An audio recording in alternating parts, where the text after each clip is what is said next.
Welcome back. This is the second episode devoted to the book The Body Keeps Score by Bessel van der Kolk, and this is part two. In part one, we looked at 4 quotes that provide the foundation for what he's going to say in the rest of his book. So if you didn't see that video, I'd encourage you to go back and look at that. In this one, we're going to look at his definition of trauma, which I think is kind of lacking. And then second, the impact of trauma, which I think he does a masterful job of explaining. But if trauma really hurts, like he says, then we have to define what do we really mean by trauma. And it seems to me that there are 3 ways that we can look at this. And what's weak to me about the book is that he doesn't really identify which one he believes, although I do think we could probably make a good guess on which one he believes. But the first view is that everything that doesn't go the way it's supposed to counts as trauma.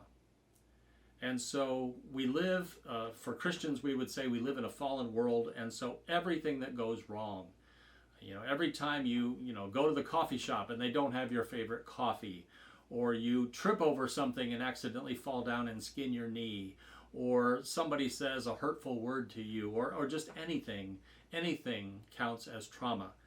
And this view would say that that all sin, all things that aren't the way they're supposed to be, to quote a famous book, not the way it's supposed to be, all sin is evidence that things are not right, and all sin would, in a sense, count as trauma.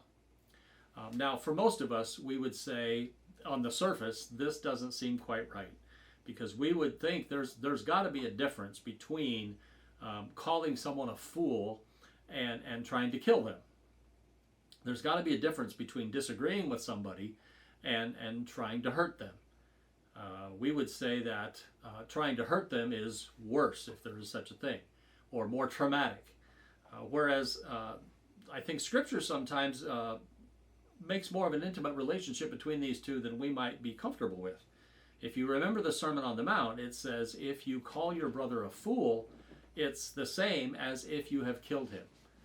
Now, it's not exactly the same thing, but whatever is energizing you to call him a fool also energizes your desire to kill him.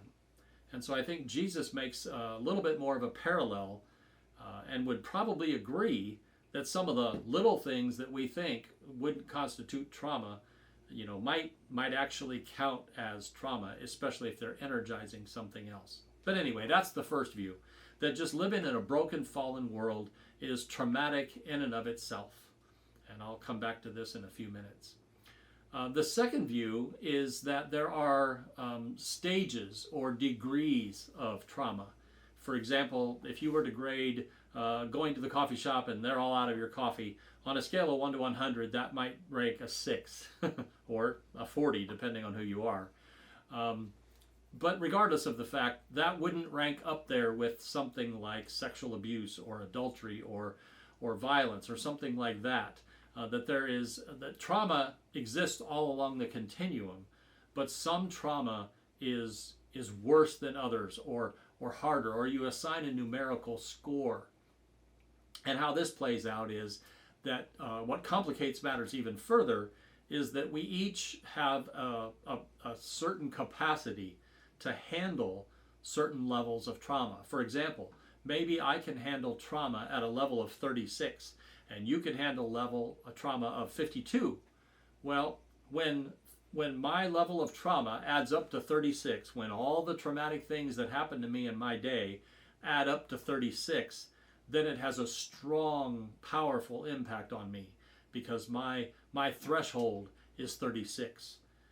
But with you, who have a threshold of 52, you might experience trauma at a level of 36 and it not bother you that much because your threshold is 52. So I think that's another thing that's missing throughout his book, is that not everybody who suffers, even from sometimes severe trauma, ends up severely damaged. Although he would claim that at some level trauma does take its toll, and I would probably agree, but I think he has to figure in that we all have our own threshold, and some are more than others. But at least this second view is that trauma is just a matter of degree, that every bad thing that happens in our life is traumatic. It's just a matter of degree. But then the third view, I think, is that there's a type of trauma, particularly something like combat, rape, incest, sexual abuse, murder, those kinds of things, or attempted murders. Those kinds of things are of a different category than a rude word that your friend says to you, or somebody pulls out in front of you in traffic, or somebody forgets a meeting and you end up showing up for this meeting and you're not there, and they have carelessly viewed your time as worthless. All those things would count as trauma, but instead of just a gauging of trauma like we would look at in view number 2, instead we look at this kind of trauma, like rape and things like that, as a whole different category. And I think van der Kolk would probably lean this way. It's that type of trauma that has the severe effects that he's going to talk about in his book. It's not the simple everyday thing, although I think you could probably make a case. So which one does he believe? Well, we don't really know, because he doesn't really come right out and say it. But I think the best quote in the whole book, I think, is where you get a hint for what he does believe. And that's this quote.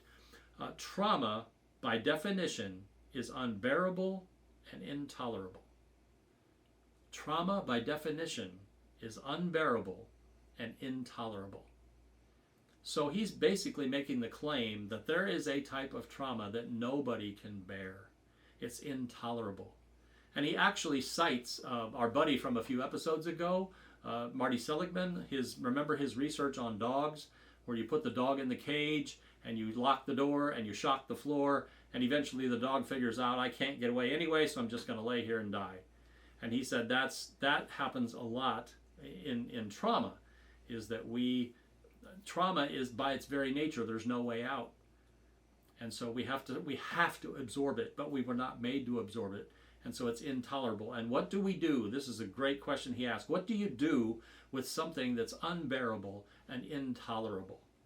And for that reason, I think he probably leans toward view number 3, that the type of trauma he's talking about is pretty severe. But as I think about that from a Christian perspective, where would a Christian label trauma? And the Bible doesn't use the word trauma, but I would say that there is trauma. I would view number 1 as background trauma, in the sense that ever since Genesis chapter 3, which is the fall of mankind because of sin, ever since then, we have been traumatized, because we were not created to live apart from God. We were created in God's image.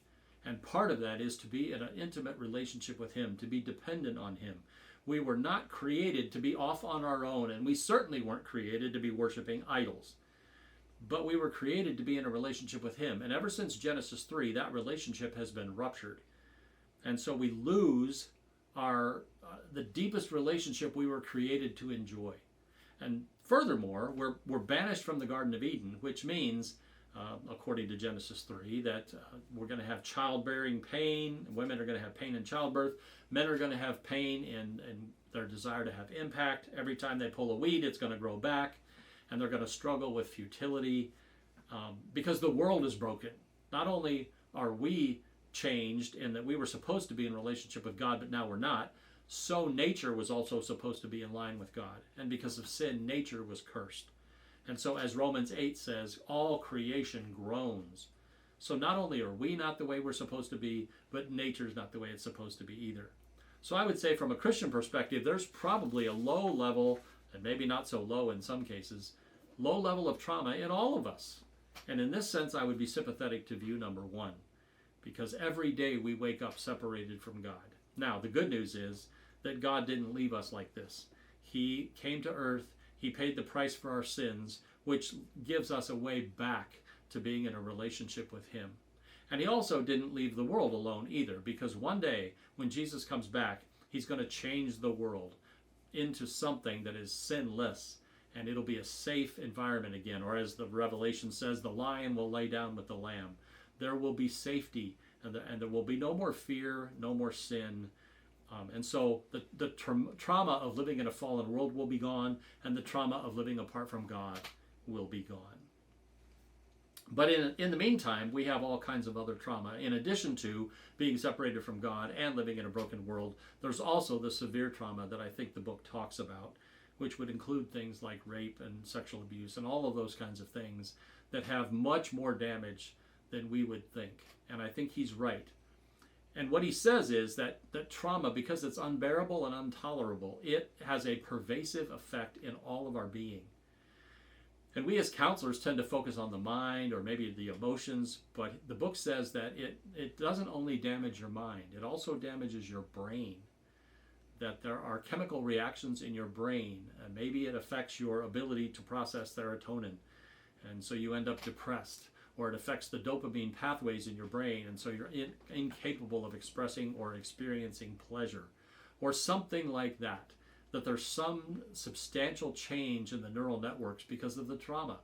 And this makes sense, because if you've been severely traumatized, your life is interpreted in the before and after. Before the trauma happened and after the trauma happened. But it's not just your mind and it's your brain. According to the book, it's also your body. And how does this play out? Well, one way is that your body experiences pain. For example, shoulder pain, back pain, chronic fatigue syndrome, things like that. And I'm not saying that all chronic fatigue syndrome comes from trauma, but the fact that your body has to absorb this pain, and especially if your mind is invested in denying it all, it's got to go somewhere, and so it comes to your body, and so you end up with mysterious, unfixable pain, and maybe painkillers address it, but not really. But another way your body reflects it is the constant alertness, the constant on guard, the fight, flight, or freeze mechanism. And so you're constantly on edge, and your body is ready to run, or your body is ready to fight. Because you have been threatened in the past, your body continues. This is what Freud meant when he said you suffer from memories. Because your current life, maybe your abuser has passed away, or your abuser is in prison, and you really have nothing more to fear from him, and yet your body still fears it. And the book would say your body has absorbed some of that pain. And so if it affects your mind and your brain and your body, then any treatment plan that doesn't address all three of those is doomed to failure. For example, this is why cognitive behavioral theory, as much as everyone loves it, isn't going to help that much, because cognitive behavioral theory only addresses how you think.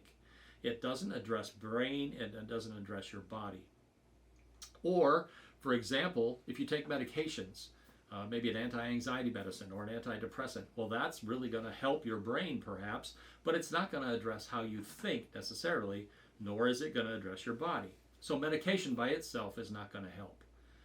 And a common treatment for like Vietnam War veterans or war veterans of any kind now these days is called systematic desensitization, which is a behavioral technique where you slowly get the body able to express or experience a little bit of trauma. Like, for example, if you're scared of snakes, well, then you would slowly start touching snakes and all of that kind of thing. That's called systematic desensitization. So it desensitizes your alarm bells that we talked about earlier. And that doesn't work all by itself if you're not addressing the brain and the mind.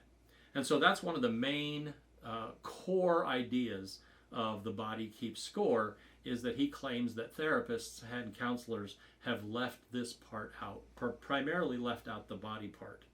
So he says it affects your brain, it affects your mind, and it affects your body.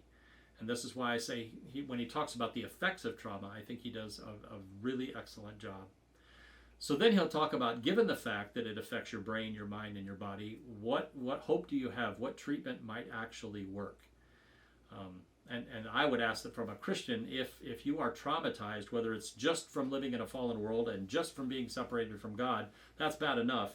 But then if you're traumatized on top of that, what hope do you have in this life? So we'll look at that in our next episode. Hope you'll join us.